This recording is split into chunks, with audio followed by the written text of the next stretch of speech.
whether Putin actually thinks maybe there's a segment of the Russian people who would respond to Navalny, and would even respond to him while he's behind bars, whether this just was another behavior of a Russian president who acts like an organized crime boss. Uh, the fact is that if you're really secure in your position, if you're secure in your leadership of Russia, in your invasion of Ukraine, in your attempt to break international support, not only for Kyiv, but for a coalition to maintain international order, if you're secure in all of that, you don't need to kill Navalny. Hello and welcome to Frontline for TimesRadio. I'm James Hansen, and today we're talking about the death of the Russian opposition leader Alexei Navalny.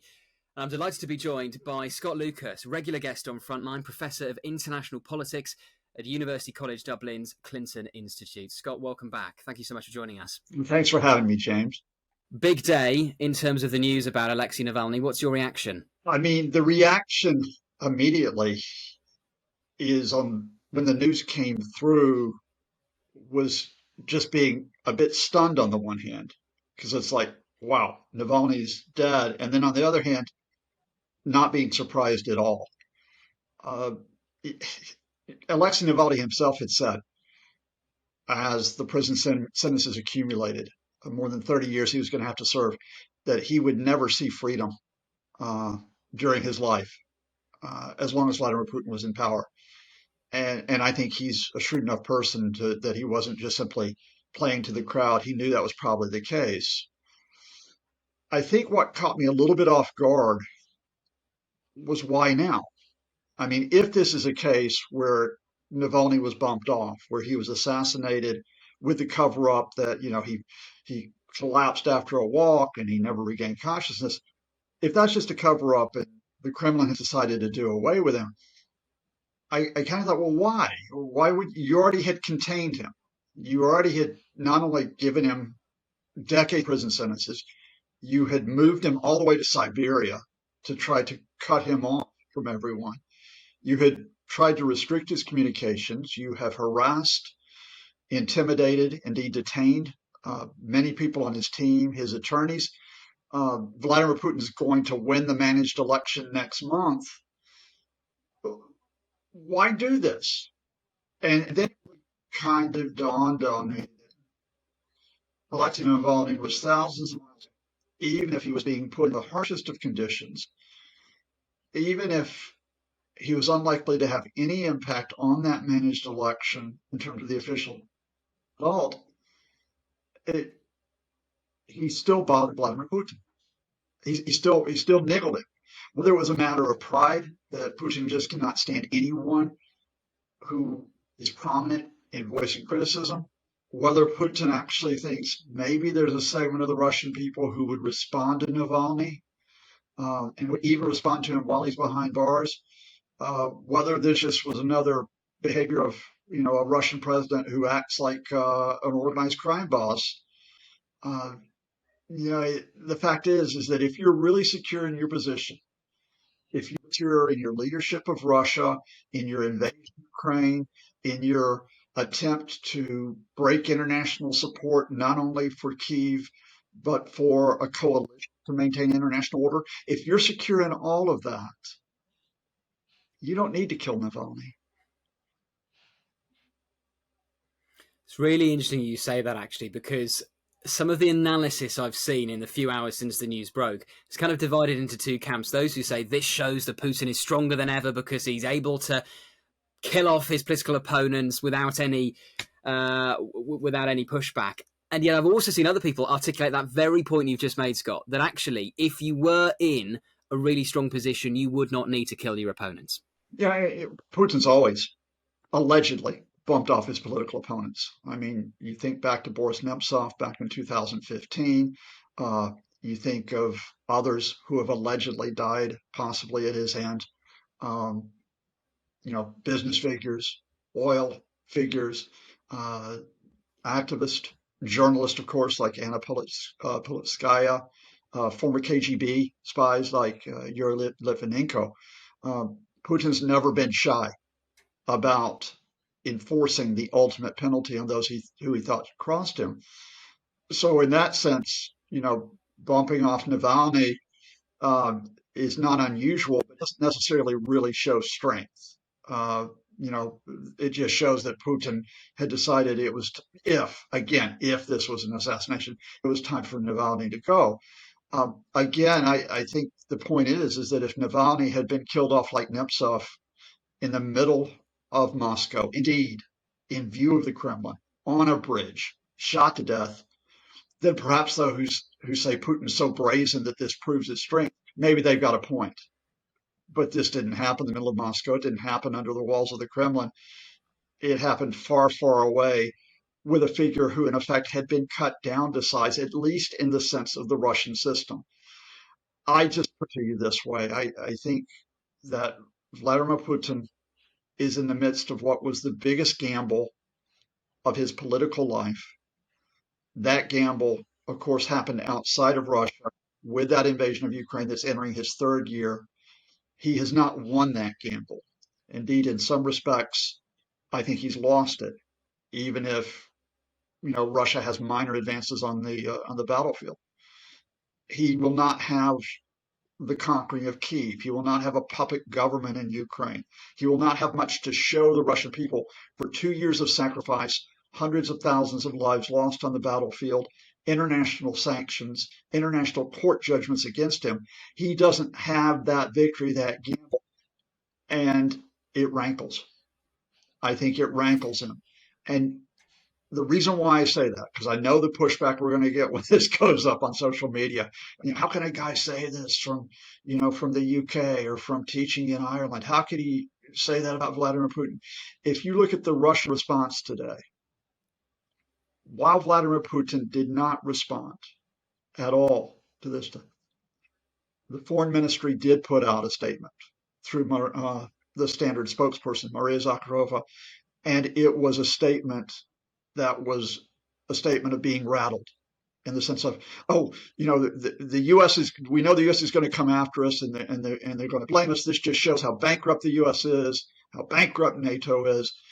And then within the past hour, the Speaker of the Duma has come out and said, Navalny's death must be a plot. It's a plot by the West and by Brussels. Again, someone who is confident of killing off Navalny, is confident that there won't be that much pushback. Why does he need, or either through himself or through his lackeys, to put out all the conspiracy theories? Why does he need to say it's NATO and the West who did it? Which I suppose brings us on to, whether you think this was a direct assassination. Now, most people would blame Putin for Navalny dying in one way, shape, or form, but whether his death at this moment was intended, whether it was a direct assassination, what are your views on that, Scott? We're not going to know. And that's the fundamental, is that this is going to be investigated by Russia's investigative committee, which is in effect the possible criminal investigating the crime. So we already know that, this statement has come out from the prison service that he collapsed after a walk. He never regained consciousness. They tried to revive him for 30 minutes. It is possible that this was a sudden heart attack, for example. It is plausible that it was a quick death that was not anticipated. Just as it is plausible, as you and I are discussing, that there was an assisted death here in the sense of that having tried to assassinate Navalny in 2020 with nerve agent, they decided to poison him this time. All those possibilities are in frame. I think what is important here is the fact of the matter is that Alexei Navalny, in effect, was killed by the Kremlin because of the combination of circumstances in which they put him. They put him in the harshest prison conditions with inadequate food, with inadequate conditions in terms of hygiene, in terms of daily life. He was repeatedly fined. He was repeatedly beaten. He was, in effect, ground down, or the attempt to grind him down. And this was on top of the fact, remember, that he was detained as he came back to Russia after recovering from that attempt in 2020 on his life with Novichok nerve agent.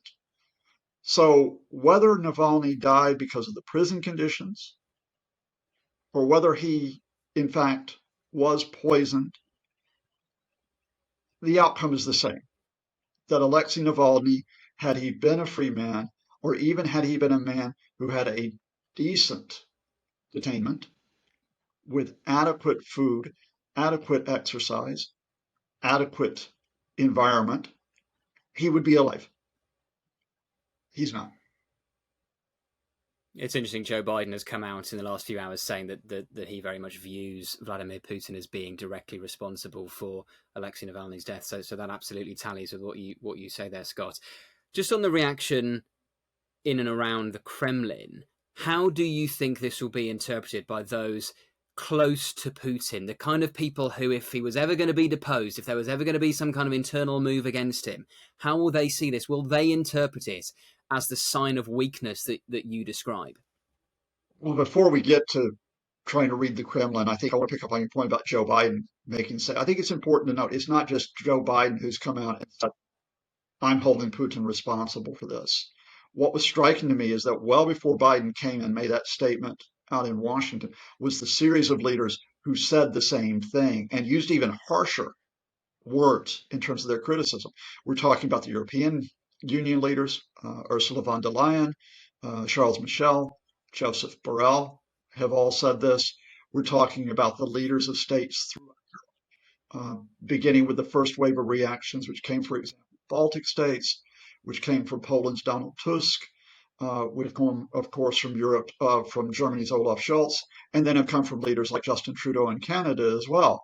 This is not a U.S. versus Russia thing, the way this plays out. I think this is very much a case that Putin, having isolated himself from much of the international community over his invasion of Ukraine, has compounded that, which will have effects on Ukraine. We can discuss about that later.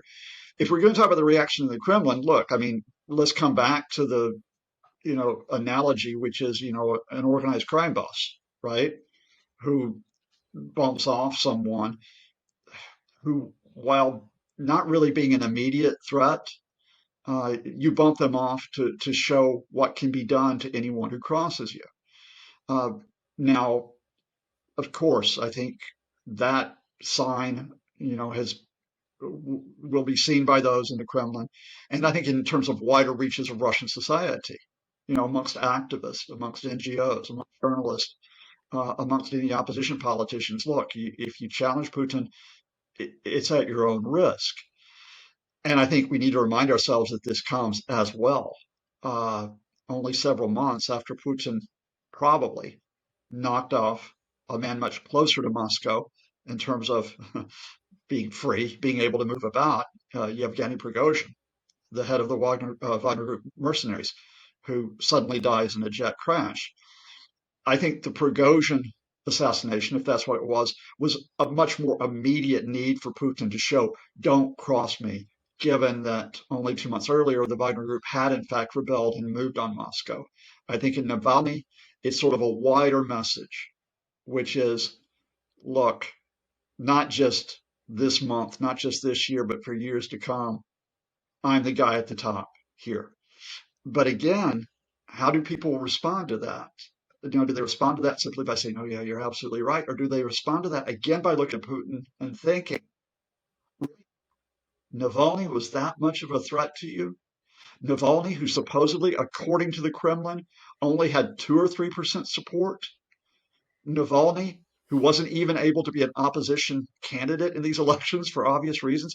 Navalny, really? You had to do that to Navalny? That actually, again, shows, look, that a crime boss who actually is going after someone who's not like another crime boss, but someone who's just irritated him a bit and gotten under his skin, that may not be read example as Putin being in complete control. Just picking up on your point about how much support Navalny did or didn't have in Russia among the general public, do you think we'll see any big reaction to this among ordinary Russians? Do you think we might see a wave of protests as a result? I doubt you're going to see the protests just because, and this does get back to your point about, Putin trying to instill fear. It's quite a risk to even protest in Russia these days, especially after the invasion of Ukraine, where even if you put a slogan on a wall or write an inscription on a price tag in the supermarket, you can wind up being in prison for years. I think you will see various forms of a response which are sort of indirect. I think, for example, we have already seen flowers which are being laid at Moscow as a tribute to heroes of the resistance.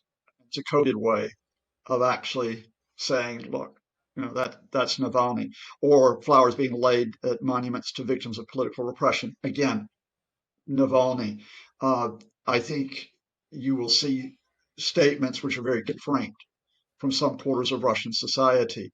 It's not going to be a direct head-on response against Putin, but it's going to be one which I think is going to show in a very coded way, if you read between the lines, that not everyone's happy with the way that order is being enforced, as it were. And I think you'll see that during the election, which comes up next month. Everyone knows the election is stage managed. I mean, everyone knows that's going to happen. But Navalny's camp had actually called for people to show up to vote at a particular time, in fact, at noon, right? So all of a sudden, there wouldn't be that, wouldn't see the queues. And then all of a sudden at noon, everybody pops up to vote. And it would be like, okay, look, this is an implicit message in terms of how we protest, how we are not in accord with how this is being conducted. I think the fact of the matter is that Russia's in a wartime situation. Its population, despite all the proclamations about how the Russian economy is doing so well, um, that in a sense is a very false projection. At the level of day-to-day existence, folks are not doing that well with what's happened. And there's more an attitude of resignation that I think you'll see that takes place.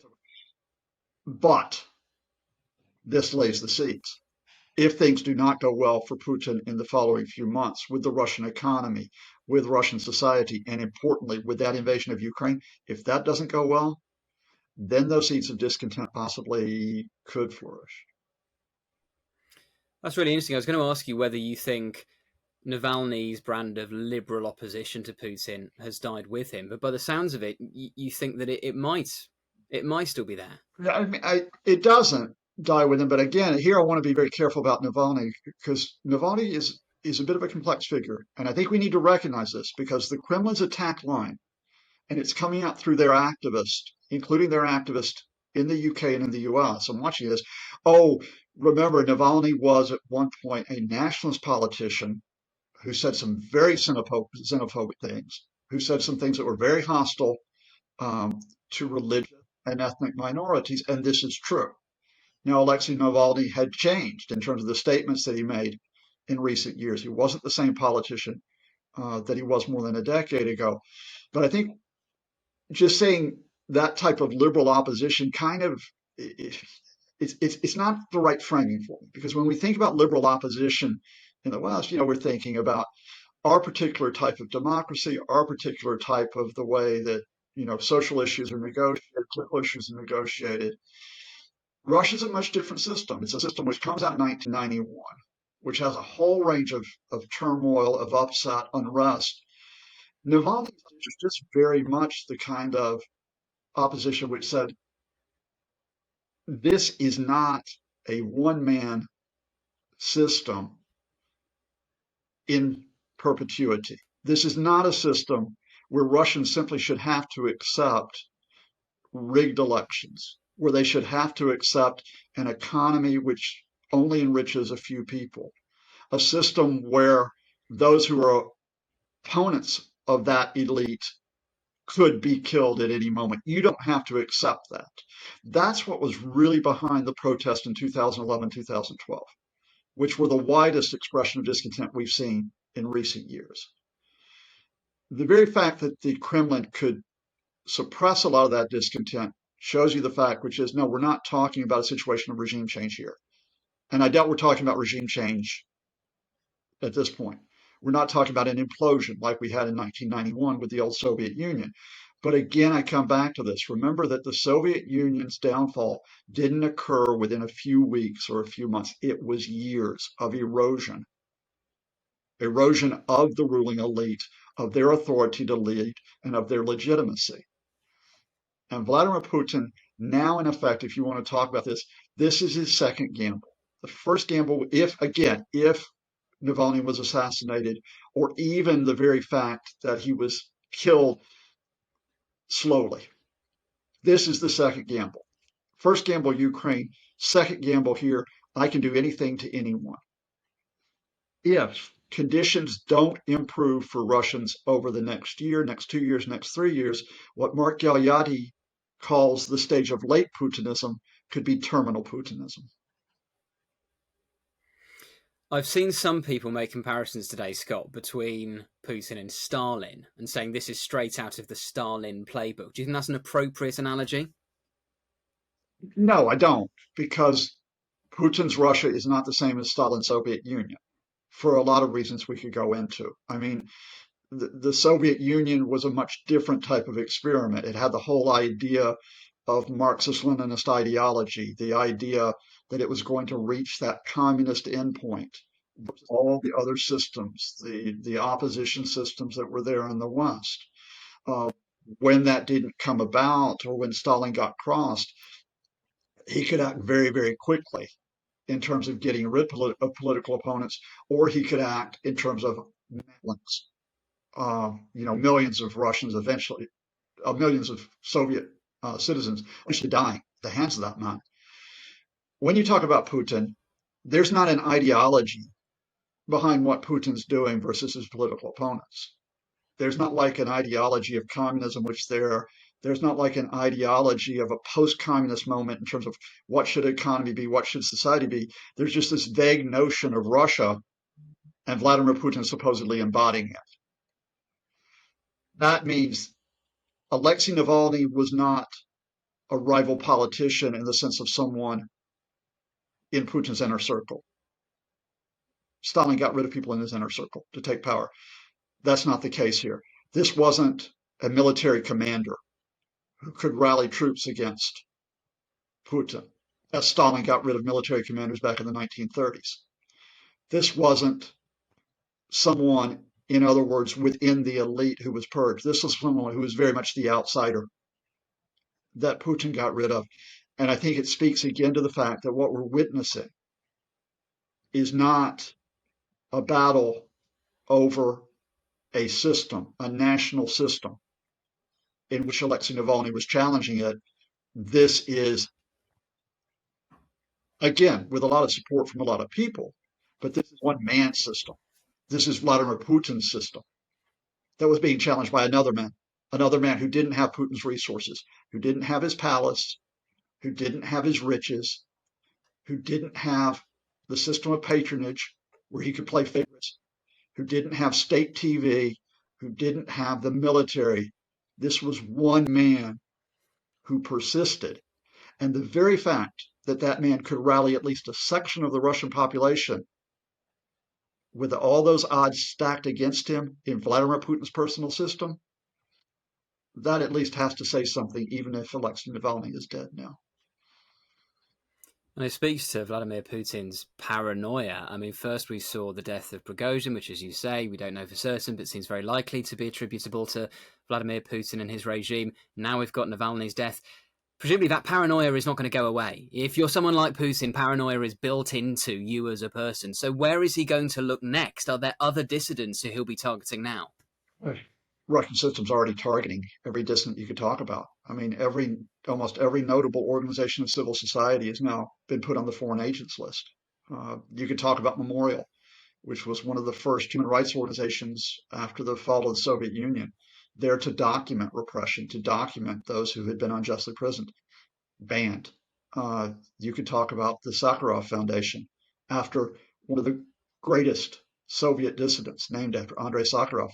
That foundation, which was still under the oversight of Sakharov's widow, Yelena Bonner, banned. You can talk about any type of media that wasn't really under the state umbrella is now banned, forced to operate from abroad. You know, that crackdown's already occurring. And again, I think the question is, well, how much further? And I'm not sure that you can go much farther than what is already happening.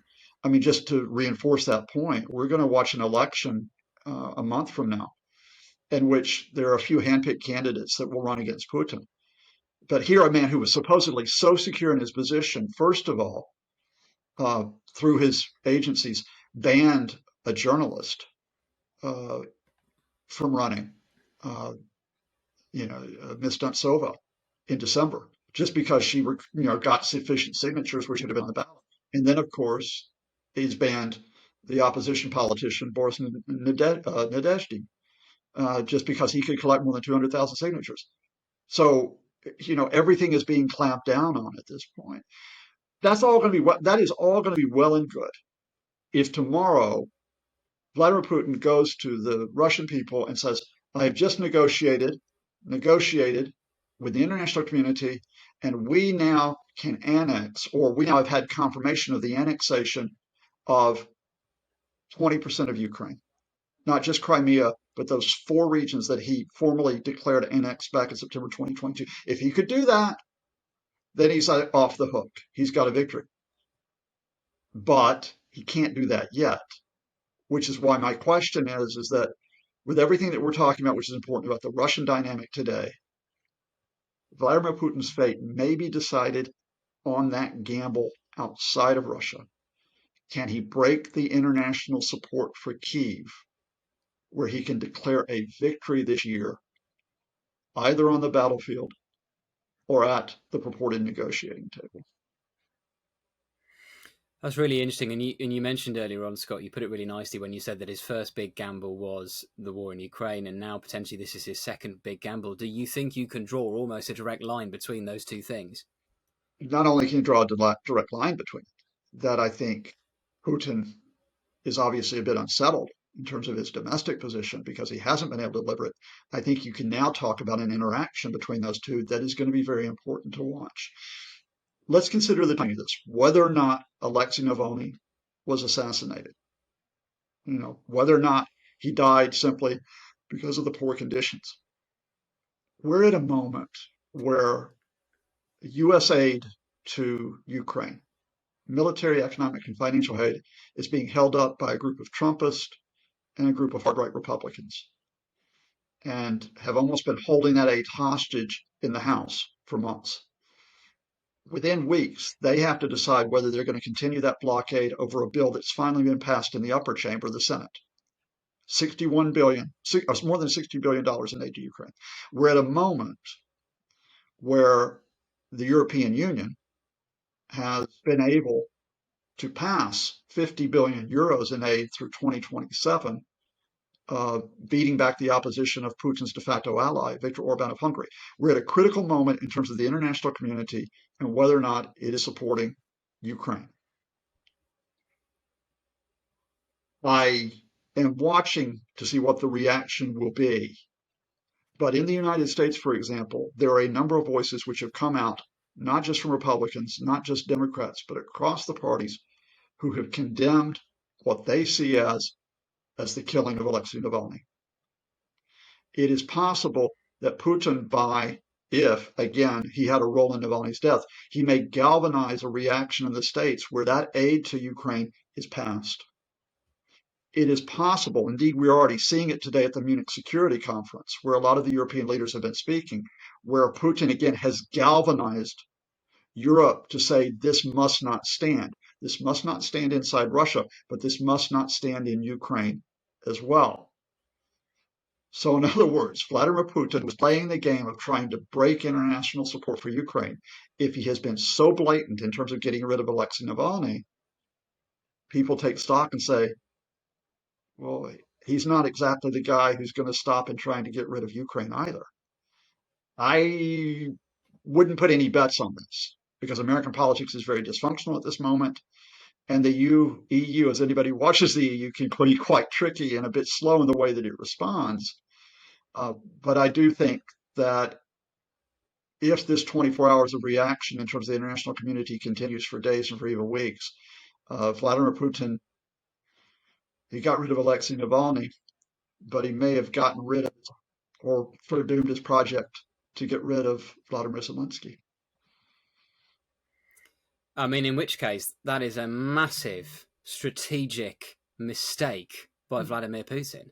I think it is. And again, let's compare the two cases of Prigozhin and Navalny. I mean, when Prigozhin went, Putin needed to get rid of Prigozhin to salvage the invasion of Ukraine.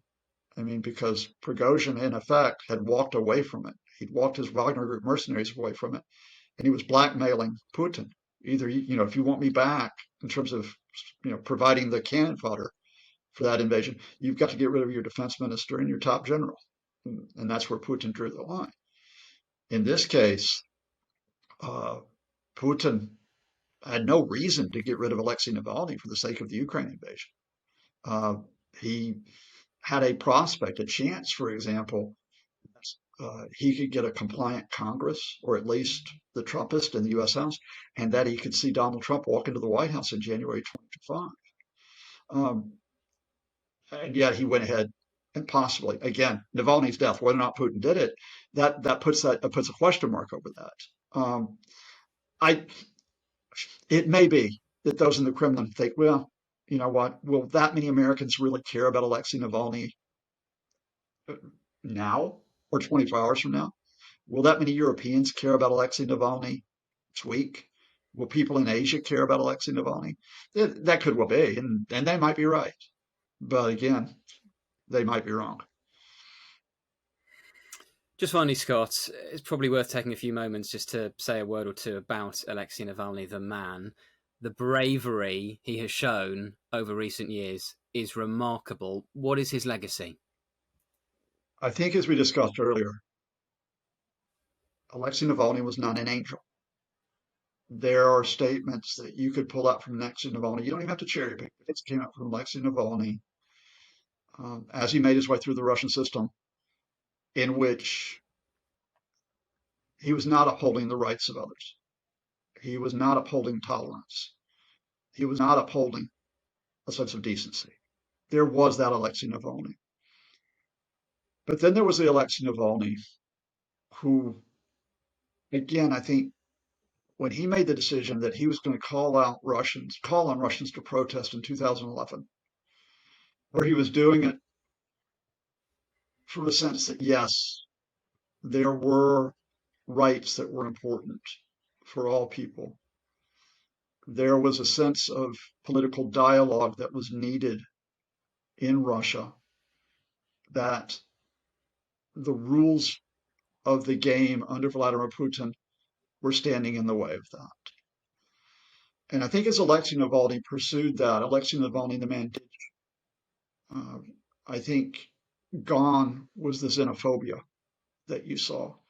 Gone were the ethnic slurs that you saw. That having been a nationalist politician in Russia, and quite often nationalist does mean xenophobic or against anyone who is not, quote, Russian in blood or in culture. He actually changed to be more inclusive in terms of what he was talking about. And I think certainly those who were around him, and they're important to recognize as well, because they, of course, have been brave. They, of course, have risked everything as well. They too have held up this idea that this is not just simply a question of getting rid of Vladimir Putin. This is a question of a fundamental change where Russia can finally have the space, its people can finally have the space to see what they can be.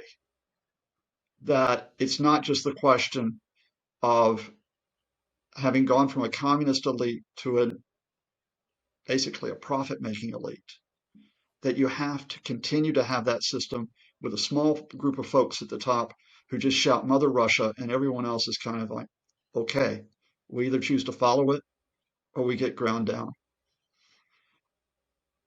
Yulia Navalny spoke to the Munich Security Conference only a few hours after the news was put out that her husband's dead.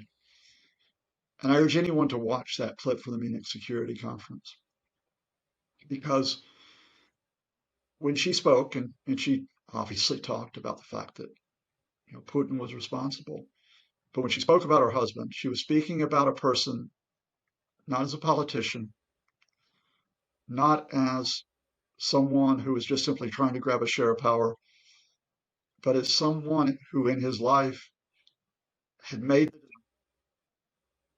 that just getting power for himself or a small group of people, that just couldn't be. Something had to change.